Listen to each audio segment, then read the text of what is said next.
చేసిన ప్రిపరేషన్ ఏంటి, తర్వాత 18వ తారీఖు ఎన్నికల నోటిఫికేషన్ వచ్చిన తర్వాత ఇమీడియట్గా మనం జరపాల్సిన పనులు కోఆపరేషన్.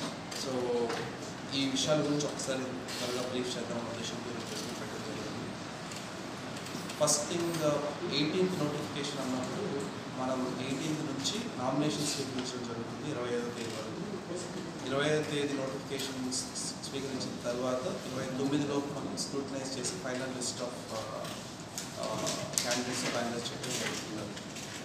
సో ఈ ప్రక్రియ జరిగే టైంలోనే మనకి అత్యంత ముఖ్యమైన పోస్టల్ బ్యాలెట్కి సంబంధించి ఎంప్లాయీస్ ఆల్మోస్ట్ ఒక 10-11 వేల చిల్లర ఎంప్లాయీస్, తర్వాత ఒక 23,000 చిల్లర పీడబ్ల్యూడి అంటే ఫిజికల్ పర్సన్స్ విత్ డిజబిలిటీస్, దాన్ని ఒక 6,500 చిల్లర 85+ అంటే 85 ఏళ్ళు ప్లస్ దాటిన వారికి ఇంటికి వెళ్ళి పోస్టల్ బ్యాలెట్ స్వీకరించే సదుపాయం ఉన్నందున లాస్ట్ టైం మీటింగ్లో వచ్చిందండి. సో 20 నుంచి 23 తేదీల మధ్యలో నేను మళ్ళీ ప్లస్ నోట్ ఆల్సో ఆ తేదీల మధ్య ప్రతి ఇంటికి వెళ్ళి బూత్ లెవెల్ ఆఫీసర్స్ వాళ్ళకి ఇవ్వాల్సిన ఫామ్ 12D అనే ఒక ఫామ్ ఇచ్చి వాళ్ళ దగ్గర నుంచి సుముఖత తీసుకోవాలి. అంటే వాళ్ళు ఇంటి దగ్గర ఓటు వేస్తారా లేకపోతే ఆఫీస్ పోలింగ్ స్టేషన్కి వచ్చి ఓటు వేయాలా అనే వాళ్ళ దగ్గర నుంచి చాయిస్ మనం తీసుకోవాలి. అది మనం ఫామ్ 12D మీద తీసుకుంటాం. అదేవిధంగా ప్రక్రియ జరిగేటప్పుడు అందరికీ మన 2-3 విషయాలు చెప్పవచ్చు.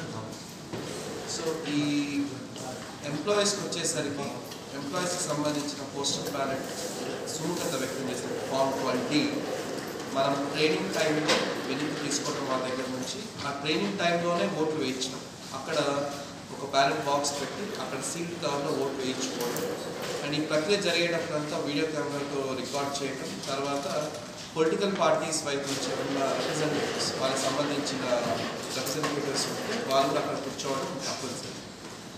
7 కాన్స్టిట్యున్సీలకు సంబంధించి 7 ఆర్ఓ ఆఫీసుల్లో ఇదే పద్ధతి జరుగుతుంది. అండ్ ఏ ఎంప్లాయీ ఎక్కడైతే ఎలక్షన్ డ్యూటీకి నియమించబడతాడో ఆ కాన్స్టిట్యున్సీలో అతనికి ఏ కాన్స్టిట్యున్సీలో ఓటు ఉందో జిల్లాలో ఆ కాన్స్టిట్యున్సీ తాలూకు బాక్స్లో అతను ఓటు వేయచ్చు. సో అతను మళ్ళీ ఇక్కడికి తిరగాల్సిన అవసరం లేదు. ట్రైనింగ్కి పోతాడు, పోయిన చోట 7 కాన్స్టిట్యున్సీల బాక్స్లు ఉంటాయి. మన జిల్లా వాళ్ళే కాబట్టి అందరూ ఏ కాన్స్టిట్యున్సీకి సంబంధించిన బాక్స్లో ఆ కాన్స్టిట్యున్సీకి సంబంధించిన ఓట్లు వేస్తారు. అసెంబ్లీ ఓటు ఆడేస్తాడు, పార్లమెంట్ ఆడే ఒక ఓటు వేస్తాడు. సో ఈ ప్రక్రియ అంతా పర్యవేక్షించడానికి మనము ఉంటాం, ప్లస్ పొలిటికల్ పార్టీస్ వైపు నుంచి కూడా రిప్రజెంటేటివ్స్ని ఉండాలి. నిన్న పొలిటికల్ బాడీస్ మీటింగ్ జరిగినప్పుడు ఐ థింక్ వెన్స్డే పెట్టినాం, బుధవారం జరిగినప్పుడు ఆ రోజు అందరికీ దీన్ని ఎక్స్ప్లెయిన్ చేయడం జరిగింది. అండ్ వాళ్ళ సంసిద్ధత వాళ్ళు కూడా దే ఆల్సో అంటే మనతో పాటు వాళ్ళు కూడా ఏకీభవిస్తారు ఈ ప్రాసెస్ పెట్టడం.